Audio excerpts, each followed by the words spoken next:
Hello, today is Wednesday. It is February 21st. And I'm starting this again because I started it. I got just into my introduction and my sensor went off. I just had pizza, 4 slices that was about this big. And it's got crust, and I just did put a new sensor on. And it went off. So it might go off again. I might get interrupted yet again. Yeah, the pizza put my blood sugar through the roof, of course. Anyhow, today is Wednesday, the February 21st, and I have been busy already on my quiet time thinking about today's name of God and what it means, and looking at verses and stuff, and it's a very sobering name. JEHOVAH HASHOPET. JEHOVAH HASHOPET. The Lord, the Judge. And it says Judges 11:27. It's in the NIV. I have wronged you, but you are doing me wrong by waging war against me. Let the Lord, the Judge, JEHOVAH HASHOPET, or HASHOPET, decide the dispute this day between the Israelites and the Amorites. That's let the Lord, the Judge, which is what JEHOVAH HASHOPET means. But I liked other verses a lot better than this one. So I shared some of those thoughts, and I kind of got off on a tangent. But this is reading, praying through the names of God. And I think of all the attributes of God that does not get thought about, and is this one, that God knows every single thing that we think.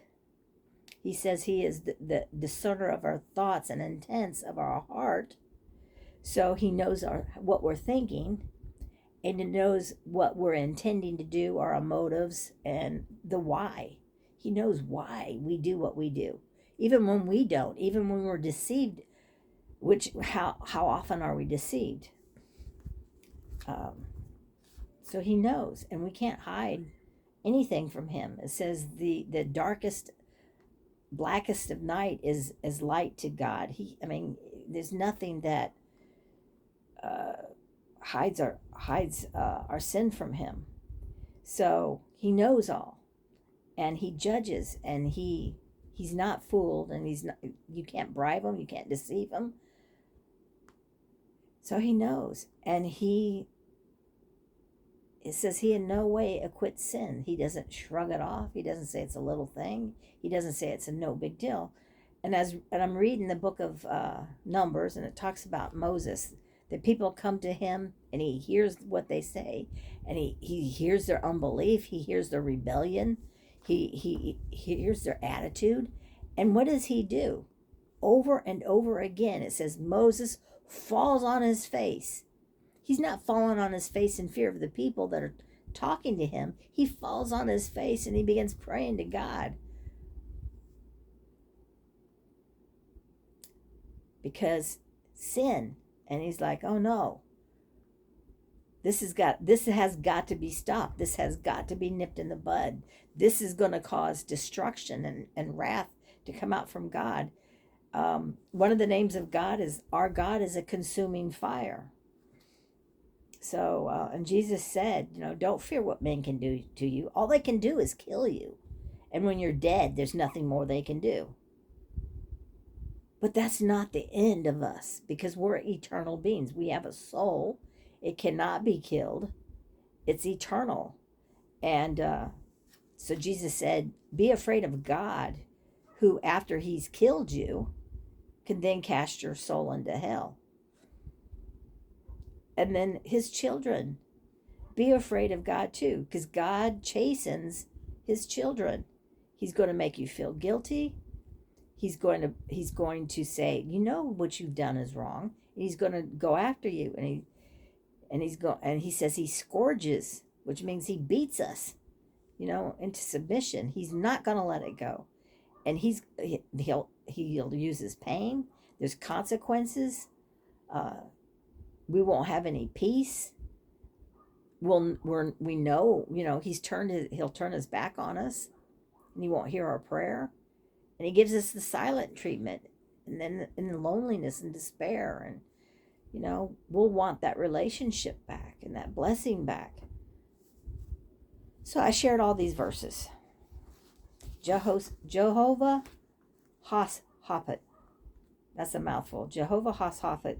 The Lord the Judge, in adoration to JEHOVAH HASHOPET.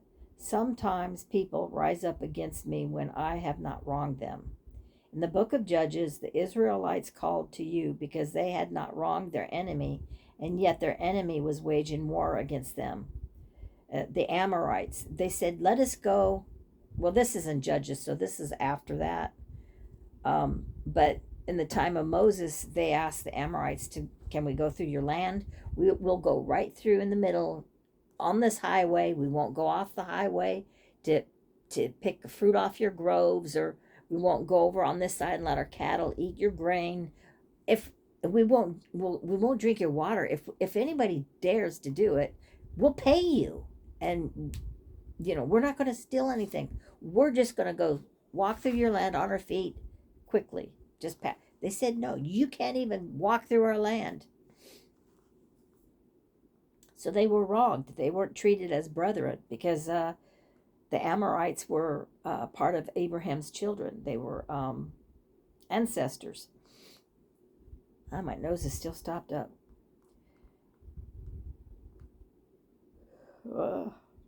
And I don't know, without looking in Judges, what this verse is referring to.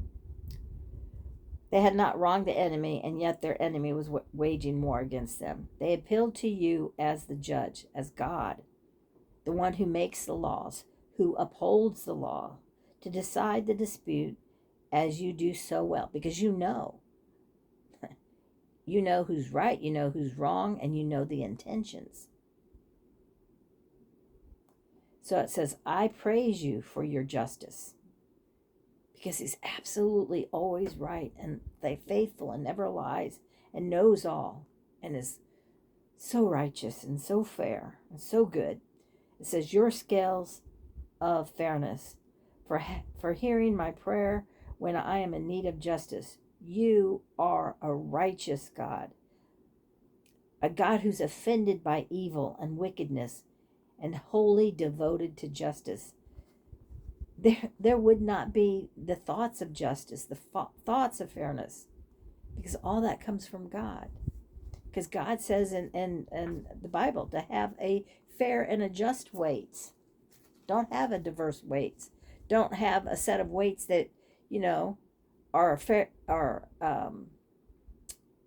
give preference to one people, and then a heavier weight that oppresses another. You have one weight, one system, one law. God is absolutely righteous and just. In confession to JEHOVAH HASHOPET, I confess that when I am wronged, I don't always turn to you for your justice. Yeah, I get mad and I get full of myself, right? Yeah, we do. Yes, we do. Instead, I throw myself a pity party all the time.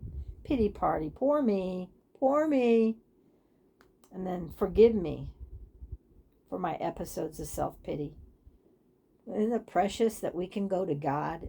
And we might as well. He already knows everything. We go ahead and go to him. He knows.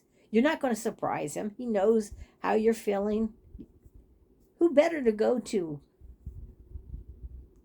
be treated with patience and mercy and long suffering? And when we get done, he'll just say, hey, you're having a pity party. And you can say, well, I really feel bad. And he goes, I know you really feel bad. I know you're suffering, and I know you're hurting, and I get it. There's no one better, more patient with our pity parties than God. He'll let us know when we're having a pity party. He does me all the time. When I tell him how bad I feel, he knows. And we got to just remember, he is faithful.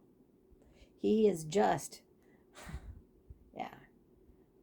I think when we have a pity party, we don't necessarily, we want justice for us, but we want for the other guy.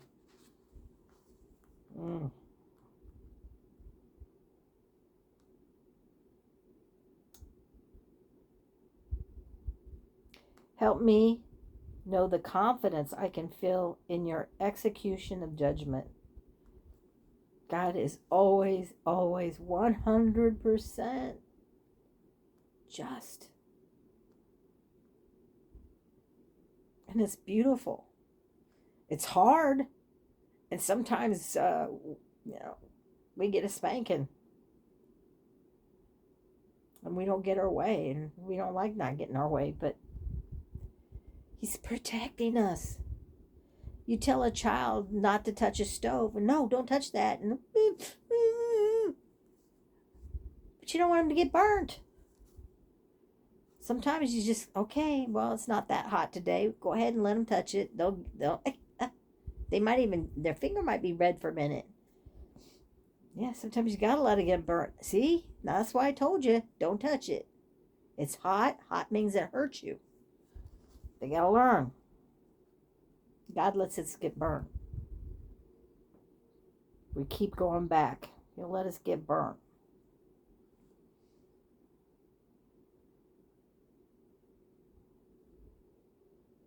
Truly, you are able to render justice on my behalf far better than I ever could.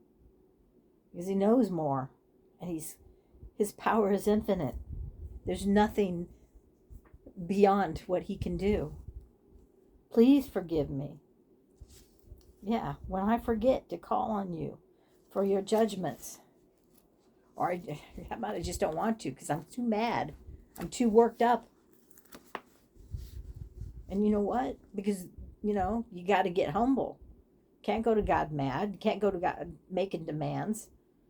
Especially, it's really, really hard to go to God when you know you're wrong. Yeah, you don't want to pray then. But then, eventually you just do. Go with your tail between your legs.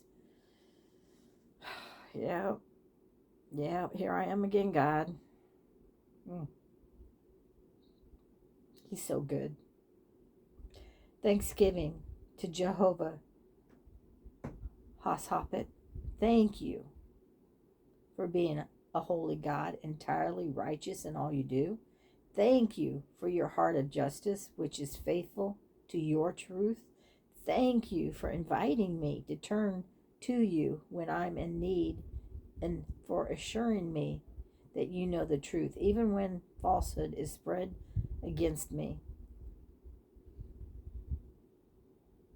Or how about thank you for inviting me to turn to you when I'm in need and when I don't know what the truth is. When I'm confused and swimming in deception and lies and you don't know. God can show you the way. While others seek war, my heart is for peace. And when I know you see this in me. Wait a minute, did I read that? While others seek war, my heart is for peace. And I know when you see this in me. Thank you for defending me when I'm unjustly opposed. But I think most of the time we suffer because of our sin and our consequences. How often do we suffer unfairly? Makes me think of I don't remember. I have to look it up. I think it's in Peter. Supplication, JEHOVAH, HASHOPET. The enemy has risen against me, an enemy I used to call and consider a friend. Only you know the person's true motivation for doing this. But I ask you to bring the truth to light and fairly judge this person for wrongly opposing me. Now, the problem with asking God to judge others is, we can't say, well, don't judge me, give me a pass, but only judge them. That's the two-edged sword of justice, is it cuts both ways. When he judges the other person and corrects them, I think most of the time we'll find that we are in need of correction at the very same time. It says, soften this person's heart and show them the error of their ways. Again, it's going to show us the error of our ways. Is everything always 100%? Are we ever 100% a victim? I mean, it can happen, but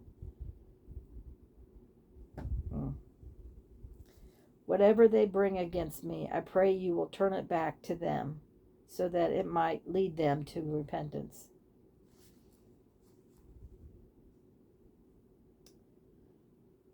I ask for peace with this person. There you go. Yeah, peace. Help them to repent and help them to find peace and forgiveness and mercy. Because that's what we get. We've received that as God's children. We've received His mercy. We should want that for other people. I ask for peace with this person, and I pray you will bring about this peace swiftly. All right. Must be the end of the workday. So, Numbers 29 through 31 today. Are you going somewhere? No. It's chilly out there. Yeah, well. He put his coat on and the shoes. I probably would have ran out there on the rocks with my bare feet going, ow, ow, ow, ow. And brr, it's cold. Because I didn't want to put on my coat because it takes too long. Motion detected at the front door.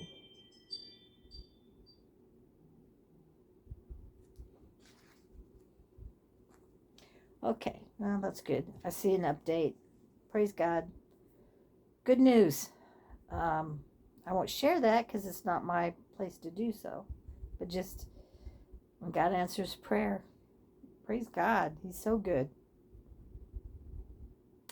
I forgot what I was doing. I'm looking up a verse.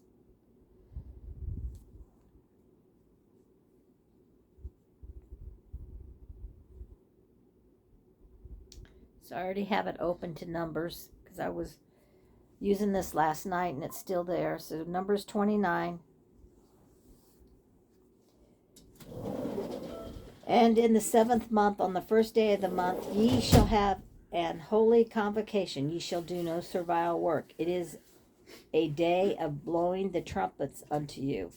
And ye shall offer a burnt offering, a sweet savor unto the Lord, 1 young bullock, 1 ram, 7 lambs of the first year without blemish. And their meat offering shall be of flour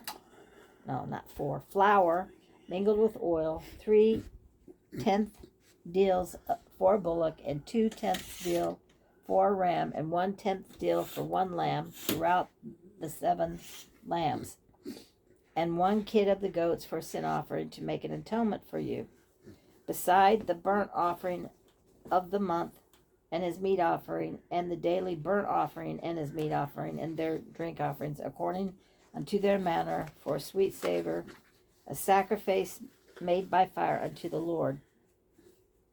So, in the 7th month, on the first day of the month, this is an extra duty or an extra activity. And so you offer a bullock, 1 bullock, 1 ram, 7 lambs, and their meat offerings, which each one of them has an associated amount of fine flour with oil that you offer with them. And then it says at the end, and 1 kid of the goats for sin offering. So it's costly.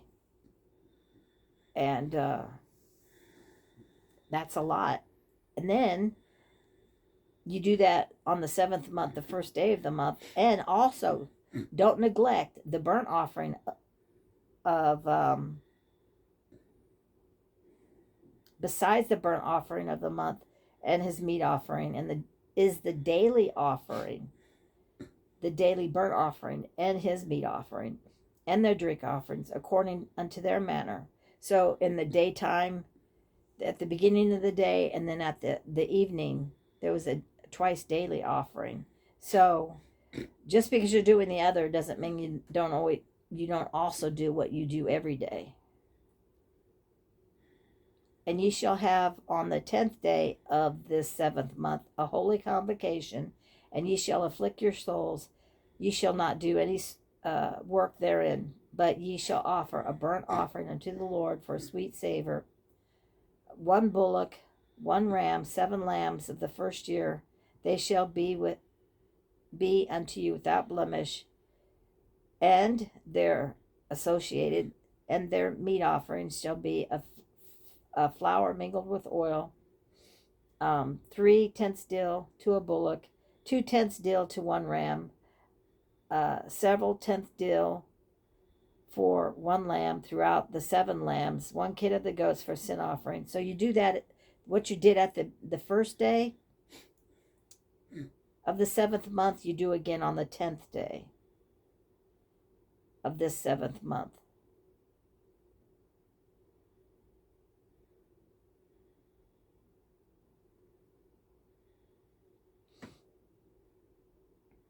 Going back to where I was, 1 kid of the goats for sin offering, besides the sin offering of atonement.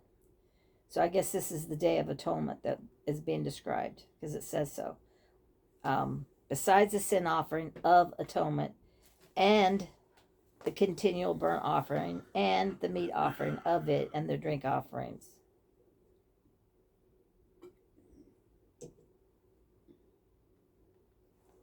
And then it says, on the 15th day of the 7th month, ye shall have a holy convocation. So on the first day, on the 10th day, and on the 15th day, you'll have a holy convocation. Ye shall do no servile work. Ye shall keep a feast unto the Lord 7 days.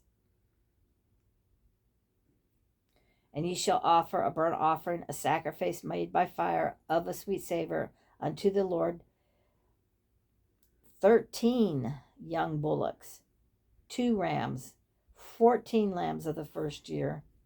They shall be without blemish, and their meat offering shall be of flour mingled with oil, 3/10 dill unto every bullock of the 13 bullocks, 2/10 dills to each ram of the 2 rams, and a several tenth dill to each lamb of the 14 lambs, and 1 kid of the goats for a sin offering, besides the continual burnt offering, his meat offering, and his drink offering.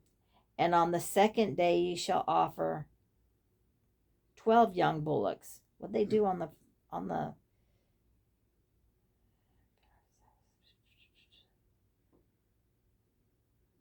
so on the first day it's 13. On the 2nd day it's 12. So I think it's going to be a descending number. And they said that they were going to do this for what, 7 days?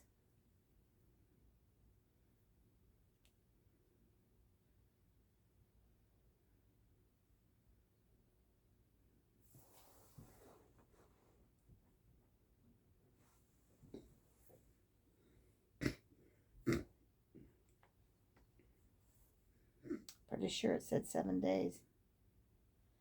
Wow, what do I got to go back up to? Oh, I already passed it.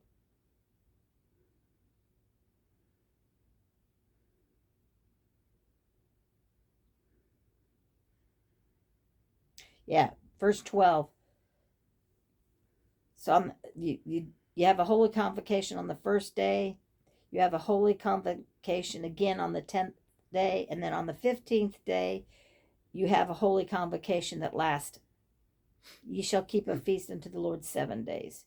And then it says the first offering was 13 bullocks. And now we're down to verse 17. It's now 12 bullocks. So it descends. And on the 2nd day, ye shall offer 12 bullocks, 2 rams, 14 lambs of the first year without spot. I'm going back up. So the bullocks descend, but the 2 rams and the 14 lambs, that stays the same, it looks like. It's a lot to keep track of.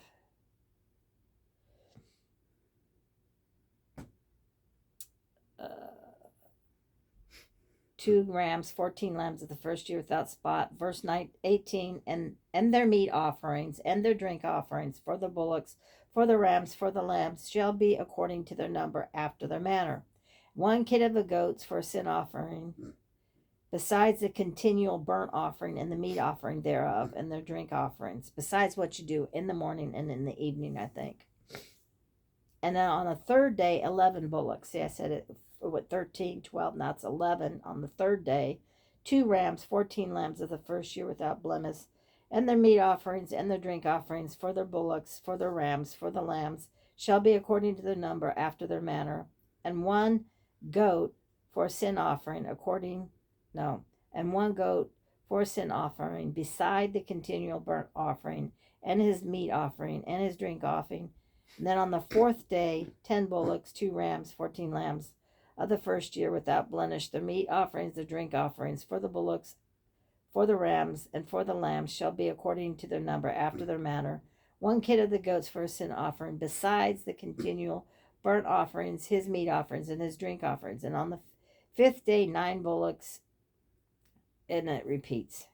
That's why I'm reading it so fast, because it repeats. It's the same list. On the 5th day, 9 bullocks, 2 rams, 14 lambs of the first year without spot, and their meat offerings and the drink offerings for the bullocks, for the rams, for the lambs, shall be according to their number after their manner. 1 goat for a sin offering, besides the continual burnt offering, and his meat offerings, and his drink offerings. And on the 6th day, 8 bullocks, 2 rams, 14 lambs of the first year without blemish, and their meat offerings and their drink offerings for the bullocks, for the rams, for the lambs, according to their number after their manner. 1 goat for a sin offering, besides the continual burnt offering, his meat offerings, and his drink offerings. On the 7th day, you guessed it, 7 bullocks, 2 rams, 14 lambs of the first year without blemish, and their meat offerings and their drink offerings for the bullocks, for the rams, for the lambs, shall be according to the number after their manner. And 1 goat for a sin offering, besides the continual burnt offering, his meat offerings, and his drink offering. And on the 8th day, you've guessed it, ye shall have a solemn assembly. Oh, it's going to change now, because it's the 8th day. You did it for 7 days. So it descends down to all 7 days have passed, and then on the 8th day, ye shall have a solemn assembly. Ye shall do no servile work therein, but ye shall offer a burnt offering, a sacrifice made by fire, of a sweet savor unto the Lord. And then it goes back to 1 bullock, 1 ram, 7 lambs of the first year, which is what you do, I believe, that's 36. I believe that's what you do on the first day. Yes. So on the 7th month, on the first day of the month, on the 10th day of the month,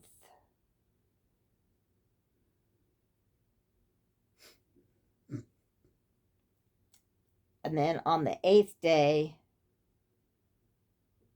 after the 3rd convocation, which begins on the 15th day, goes for 7 days until the 7th day is completed. Then on the 8th day, you go back to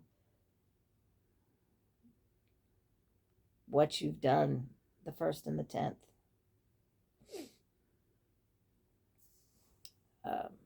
Which is verse 36. But ye shall offer a burnt offering, a sacrifice made by fire, of a sweet savor unto the Lord, 1 bullock, 1 ram, 7 lambs of the first year without blemish.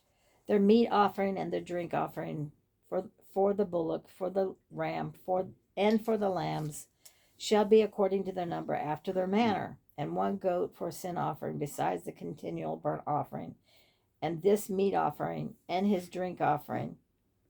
Now, it says, these things ye shall do unto the Lord in your feasts, besides your vows. Your, not vowels, but vows, and your freewill offerings, These things will you do above and beyond your regular, basically, is what it's saying. Besides your vows, besides your free will offerings, for your burnt offerings, and for your meat offerings, and for your drink offerings, and for your peace offerings. So this was a very intense month of feast, and it was very costly. But I think this was done by the nation of Israel. This was a national feast that the whole nation of Israel was to uh, observe. So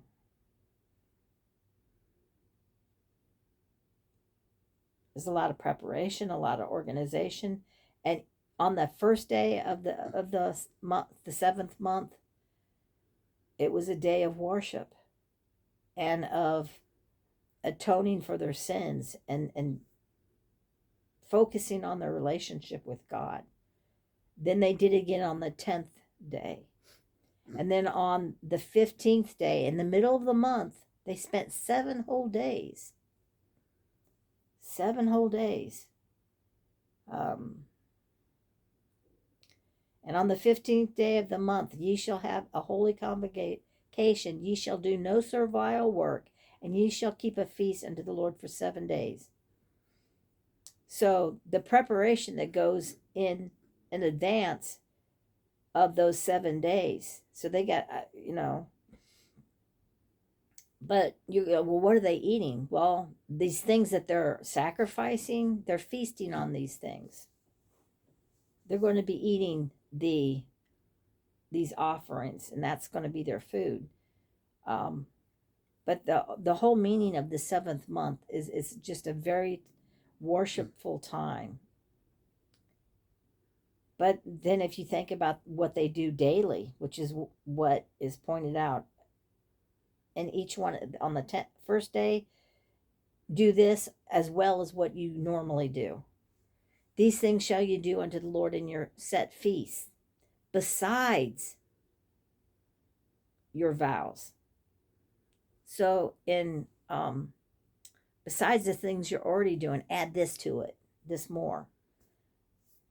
And what I see in all this is just the importance of being daily, which is what God has laid on my heart this year, to be a lot more faithful about being daily in the Word and not going, I can catch up tomorrow. I can do it tomorrow. I don't want to stop doing what I'm doing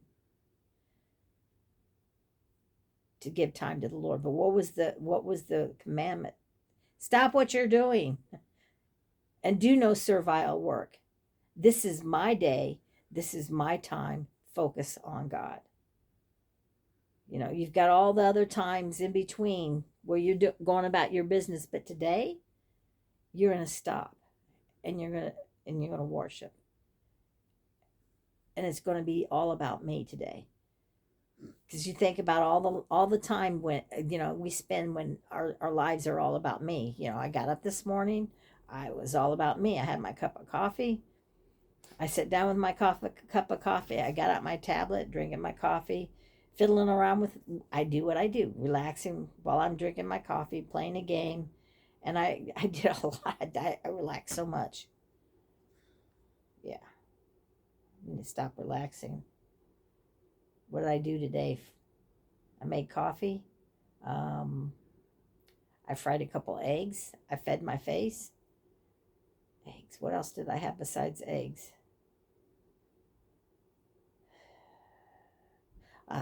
Waffles. I had to think about it. And the only thing that I didn't do that wasn't about me was Tim asked me to cut some vegetables. I diced up a 1/4 of a cup of onions and a 1/4 of a cup of green peppers for him. But everything else I did was about me. So, I'm not neglected in the time that I spend. So God isn't asking much. And, and all the time that I spend it because he gives me life. And he gives me air so I can breathe. And he gives me everything that I eat and everything that I wear. And He gives me my brain so I can think, and my legs so I can walk, and my hands so I can work. All that's his gift. So he asks so little in return. He gives and gives and gives, and then he just says, give back about a tenth. All right, Numbers chapter 30. Don't kick over my tripod. It's easy to do. You getting too hot? Oh, don't open the curtains. It'll get hot in here real quick.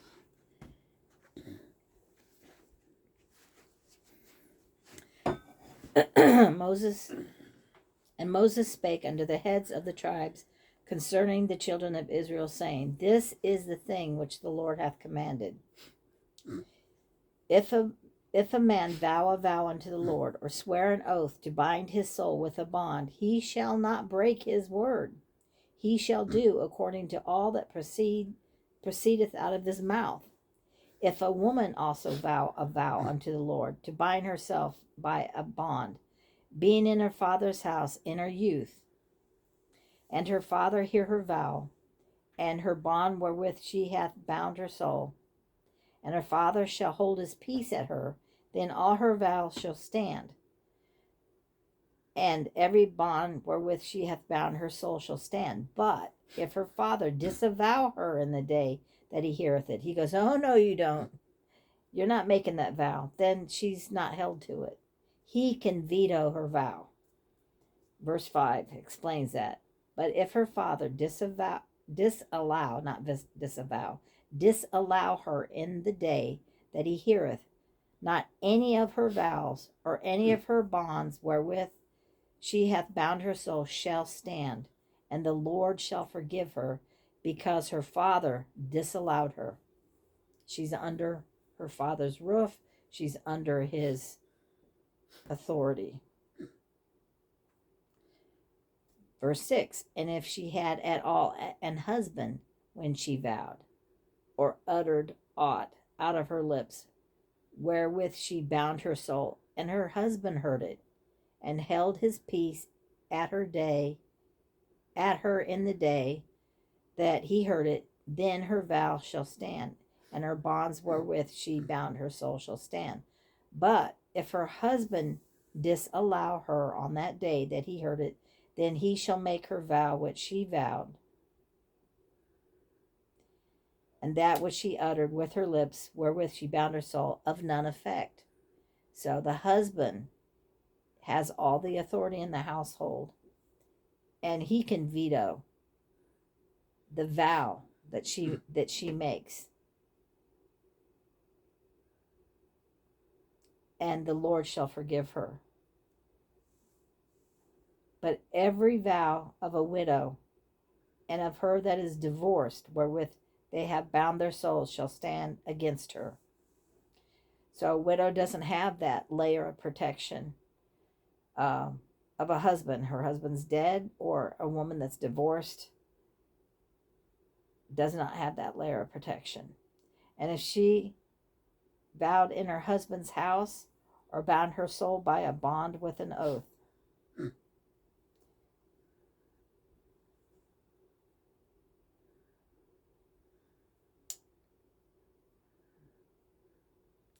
I think that's part of verse 9.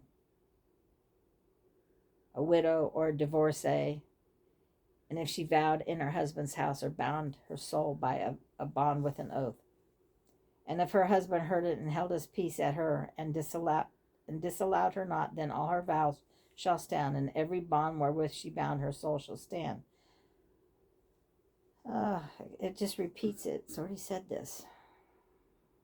But if her husband hath utterly made them void on the day he heard them, then whatsoever proceedeth out of her lips concerning her vows, or concerning the bond of her soul, shall not stand.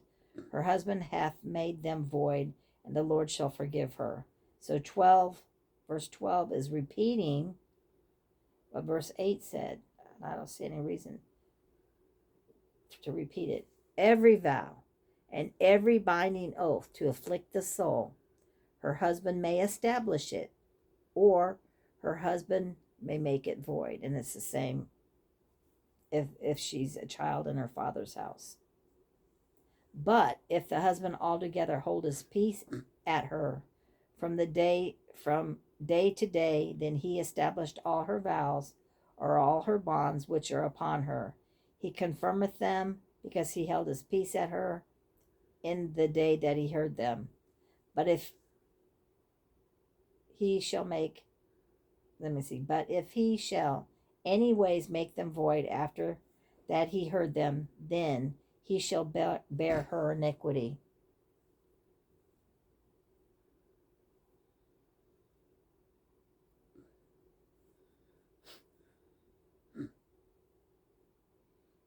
That's interesting. It says the Lord will forgive her, but if he make them void, it says then he shall bear her iniquity. I don't know what that means. Not sure. These are the statutes which the Lord commanded Moses between a man and his wife, between the father and his daughter, being yet in her youth in her father's house. So just makes me think of Hannah, who it was a time of sacrifice. She went up to the temple with her husband, and she was crying before the Lord, because she was barren and couldn't have a child. And she said, God, if you will at all, give me a child. I think she asked for a son, but I'm not sure. I'd have to read it. Give me a son. Then I will give him back to you all the days of his life. She made a vow, and she kept her vow. And because she kept her vow, what happens? She has more children afterwards. God is good. Numbers 31. And the Lord spake unto Moses, saying, avenge the children of Israel of the Midianites. Afterward shalt thou be gathered unto thy people. So I guess this is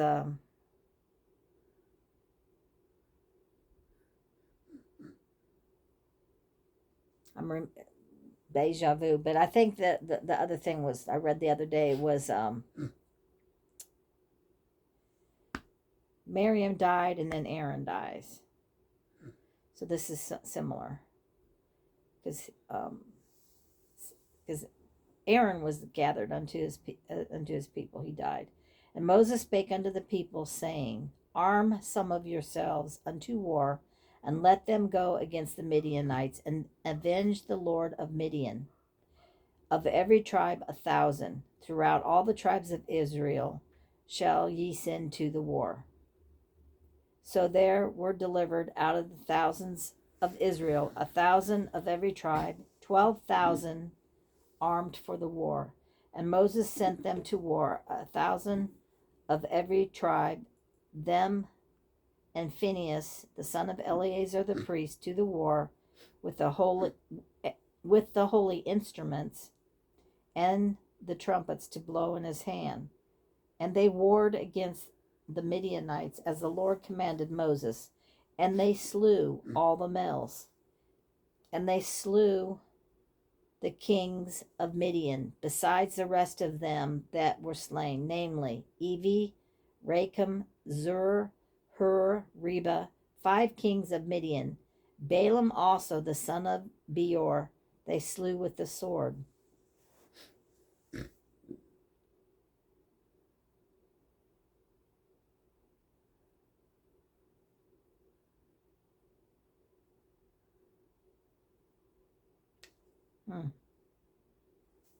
I don't remember that. Balaam was he went to talk to God, and I thought he was a prophet of God. So I forgot that verse. I don't understand it or know what's going on, but there it is. And the children of Israel took all the women of Midian captives and their little ones, and took the spoil of their cattle and all their flocks and all their goods. And they burnt all their cities wherein they dwelt, and all their goodly castles with fire.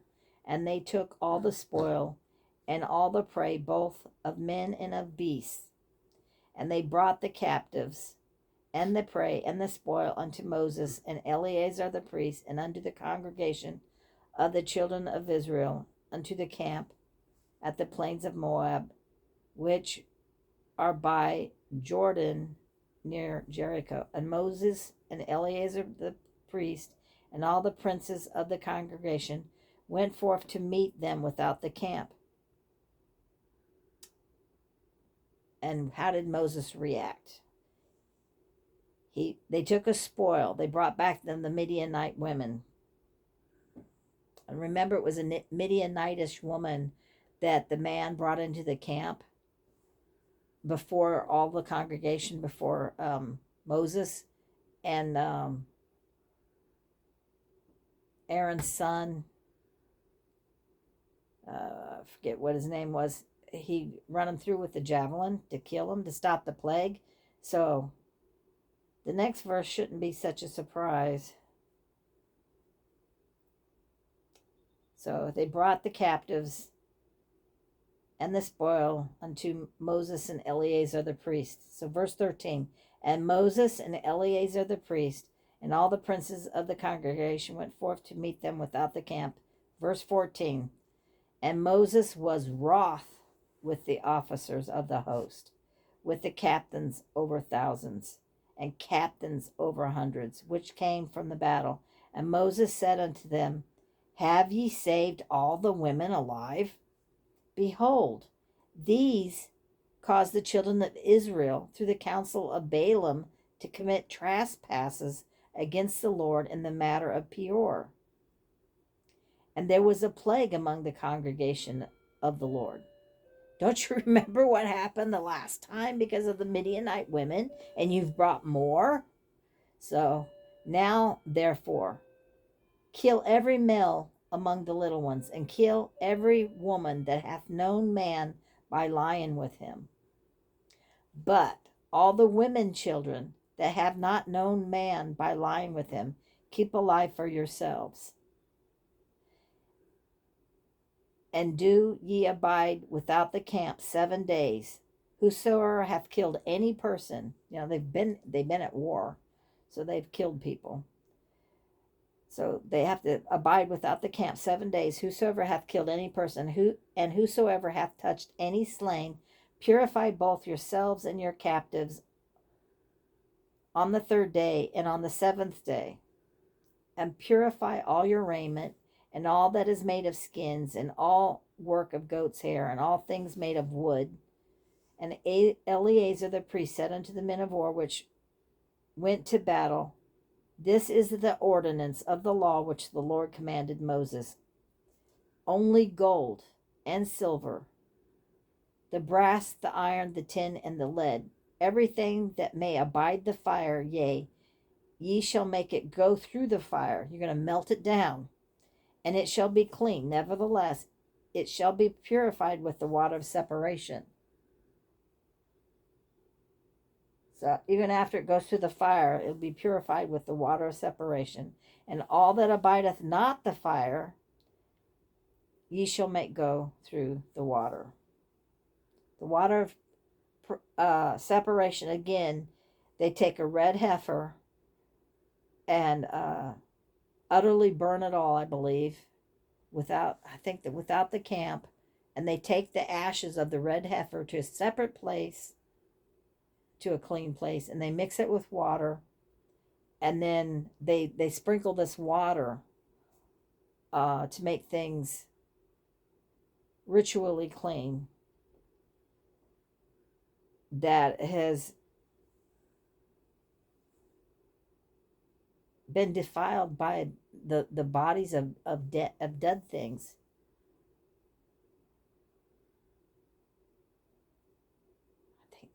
Is it just dead people, or is it dead animals too? I don't remember that. But I can understand why the body of a dead person would be considered unclean, because the soul has departed, and the only thing that's left is the tent that we live in while we're on earth. And yeah, it spent its life sinning. So yeah, at least that's my theory, my thoughts after I thought about it for a while. Okay, what is it? Where did I leave off? Verse 24, and ye shall wash your clothes on the 7th day, and ye shall be clean, and afterwards ye shall come into the camp.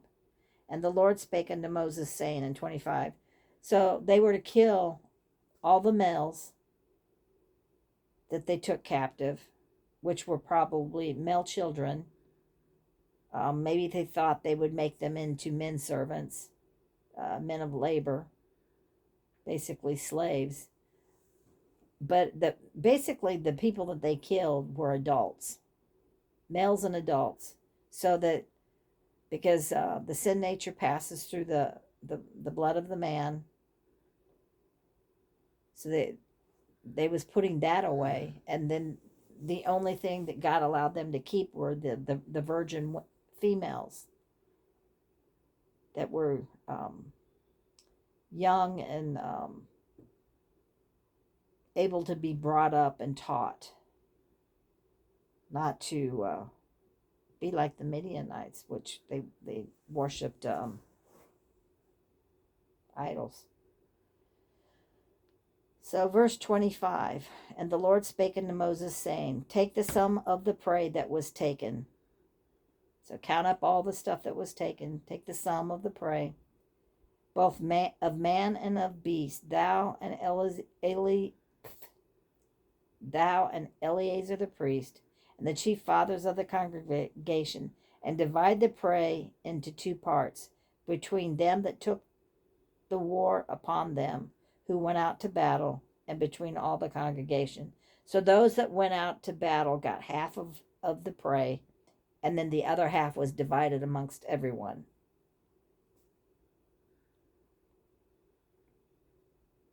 So 2 parts, between them that took the war upon them who went out to battle, and between all the congregation. This is a reminder. Linda scan sensor. Yeah, I'm going to in a minute. I'm almost done. And then it says in 28, and levy a tribute unto the Lord of the men of war which went out to battle, 1 soul of 500, both of persons and of beeves and of the asses and of the sheep.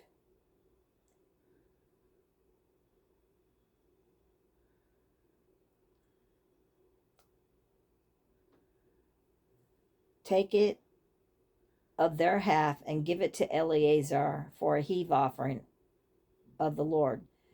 So the tribute that was levied was only levied from the men of war that went out to war. I mean, they came back, they were alive, and not only were they alive, but they came back victorious with the spoils of war, and so they tithed out of their part, their half. And it says 1 soul of 500, so 1 in 500, I think. So one person out of 500 people was given to Eleazar for a servant, and whatever a beeve is, 1 in 500 beeve, 105 asses, 105 sheep, those were given to Eleazar. And that it says for a heave offering unto the Lord. And of the children of Israel's half thou shalt take 1 portion of 50. Oh, okay. Well, so it was a greater levy. 1 in 50 of persons, of beeves, of asses, of flocks, all manners of beasts, and give them unto the Levites, which keep the charge of the tabernacle of the Lord. And Moses and Eleazar the priest did as the Lord commanded Moses. And the booty, being the rest of the prey which the men of war had caught, was 600,000 and 70,500 sheep. So let's see, 600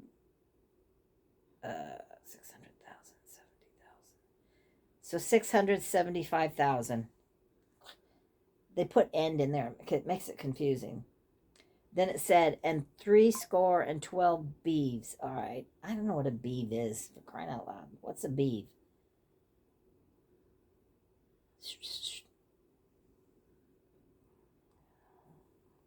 I think it was verse 33.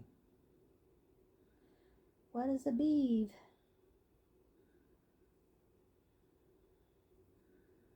Yeah, 33. So the plunder remaining from the spoils that the soldiers took was 75,000 sheep, 72 cattle, 61,000 donkeys, and 32,000 women who had never, or virgin women. So beeves is, okay, beeves are cattle. Verse 33 says 72,000 cattle. So let's go down to 33 and, yeah. 12, which would be 60 is 60, 12, 72. 72 beeves. So beeves is cattle. Now I know what a beeve is. 1,000 asses, 2,000 persons in all, of women that had not known man by lying with him, virgins. 36, verse 36, and the half which was the portion of them that went out to war was in number, and I'm going to go ahead and go back over to the NIV because it's easier to read. 36.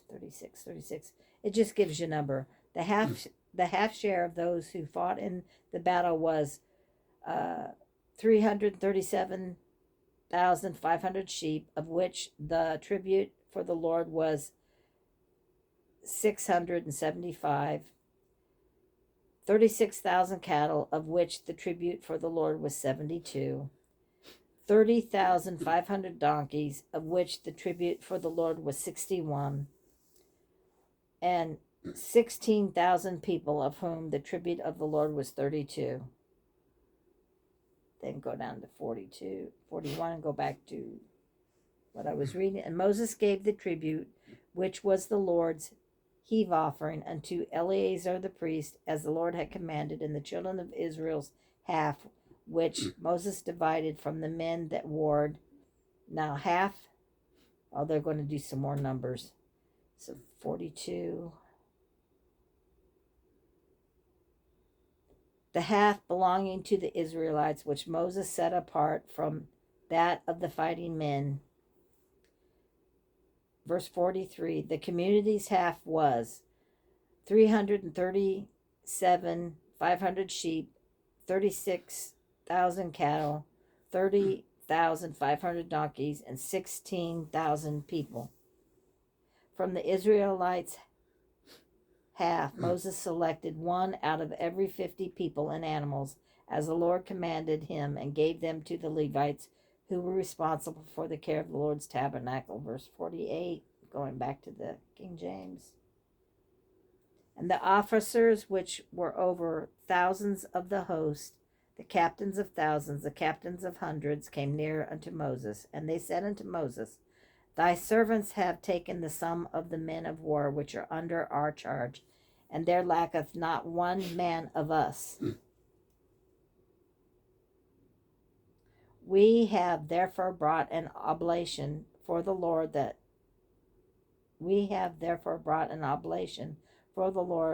what every man hath gotten, of jewels, of gold, chains, bracelets, rings, earrings, tablets, to make an atonement for our souls before the Lord. 49. I'm going to read 49 in the NIV. And 48. Then the officers who were over the units of the army, the commanders of thousands, the commanders of hundreds, went to Moses and said unto him, your servants have counted the soldiers under our command, and not one is missing. So they went to war, and not one man of Israel died in this war.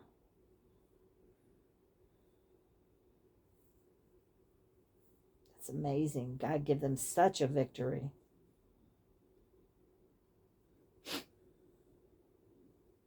I lost my place.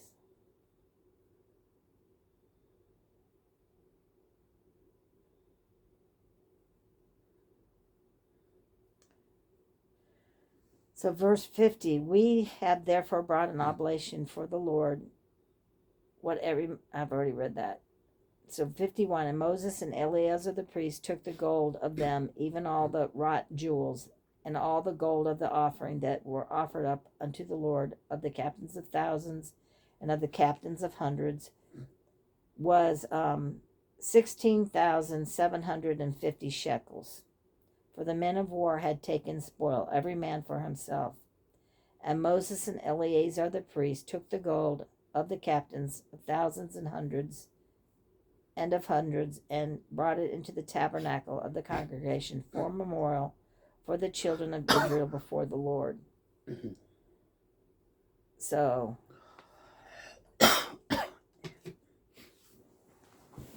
I know from elsewhere reading in the Bible where the provision of God was to take these people that were slaves in Egypt, who made bricks, and of course in making the bricks that they had to, I don't know how many hours they had to work in a day to make their tally of bricks, but they had a quota they had to reach, and after they met their quota, then they had to go home, and they had their own cattle, and they had their own crops that they had to do, so they had to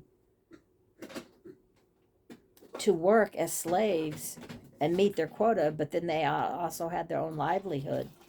But because they were slaves, I think what they owned was very limited. They owned shovels, and they owned plowshares, and they owned tools for their garden, or a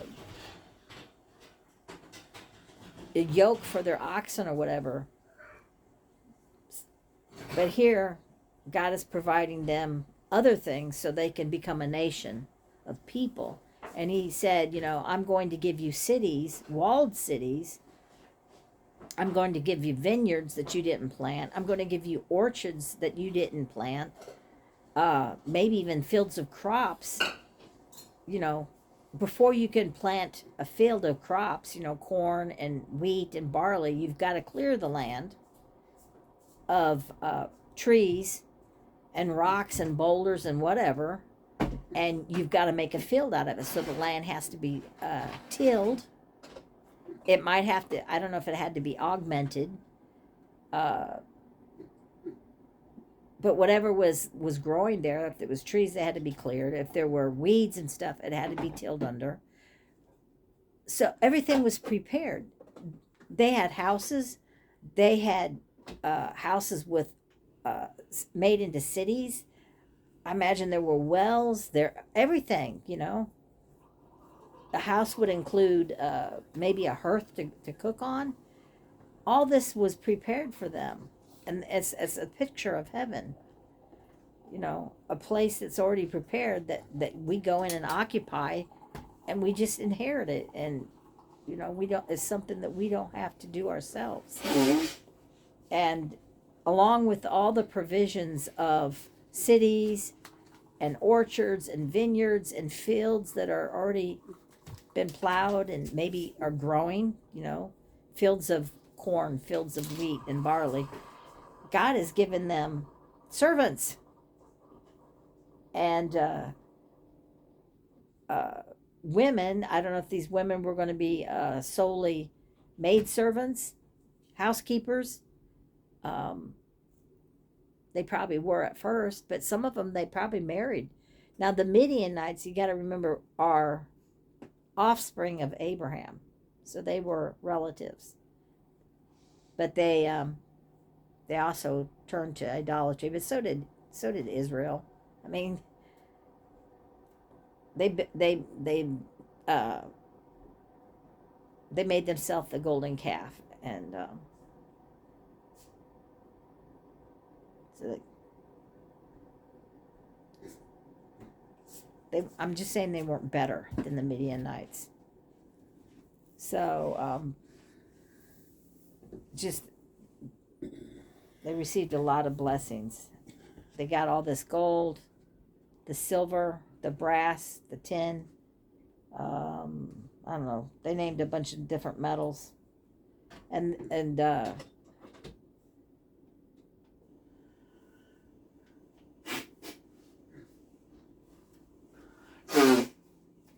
I don't really think he made gold into cups and silver into cups, but maybe they did if they become serving vessels or what they were used for. But tin and brass and the other stuff could be used for tools, I guess. I don't know. But just shows you all the provision, all the great provisions.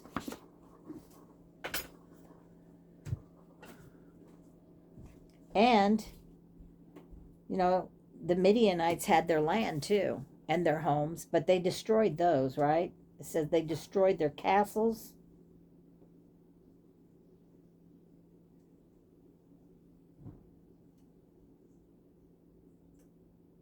Looking for that verse. Got to go up.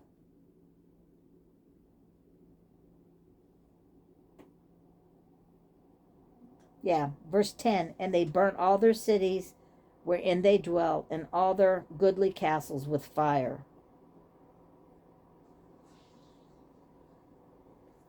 So they burn up their cities. But, you know, whatever's left after they burn everything down, if the buildings are mostly made out of stone or bricks or whatever, I would think they could either be cleared away and rebuilt or whatever. There's land underneath them, so I think then they would also get the land, but I don't know. It doesn't say that in this case. Maybe not, because no, I guess they wouldn't inherit the land because they're not yet in the promised land. So there's that point. I forgot about that point. They're not yet in the promised land, so they're not inheriting that land necessarily. All right, I'm done for. Oh, I forgot to do my thing.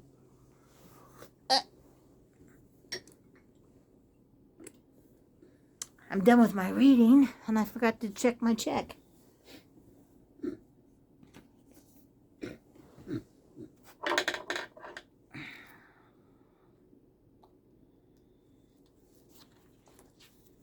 Check it off.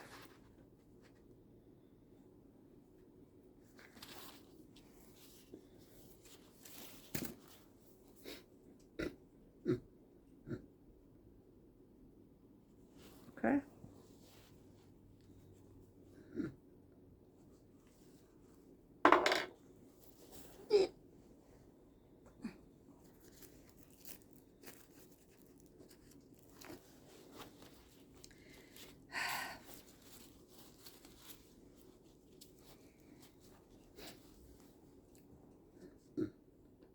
Get my star.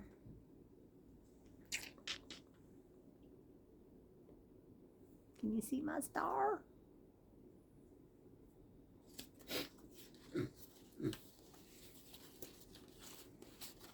My itty bitty star.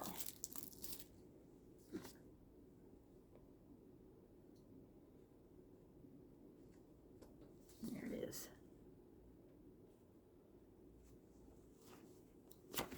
I dropped my book again. Today's 21st, and I just stuck my star on.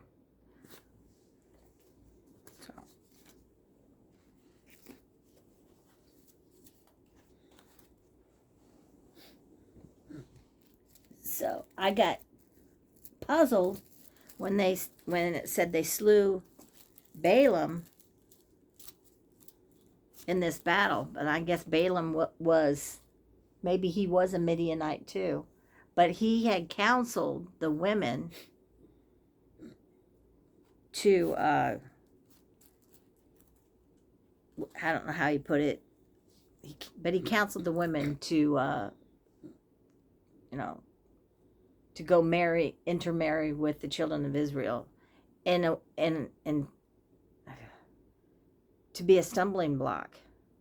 So all that I read yesterday, it seemed like Balaam was a man of God that feared God and would obey God, but apparently he did something else. He counseled the women to intermarry with the children of Israel, to be a stumbling block, so that they would, instead of being a conquered people, by intermarrying with the men of Israel, they would integrate Israel into their Midianite system and conquer them that way, by marriage, I guess. So he was killed. Now I know why he was killed.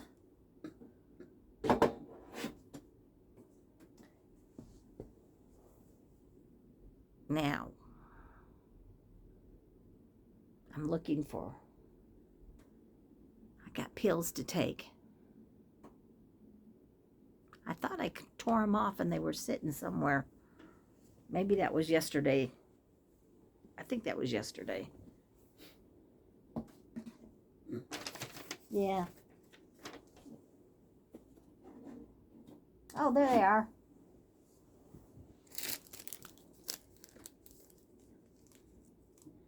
I did tear them off today. Okay. Gotta take my pills.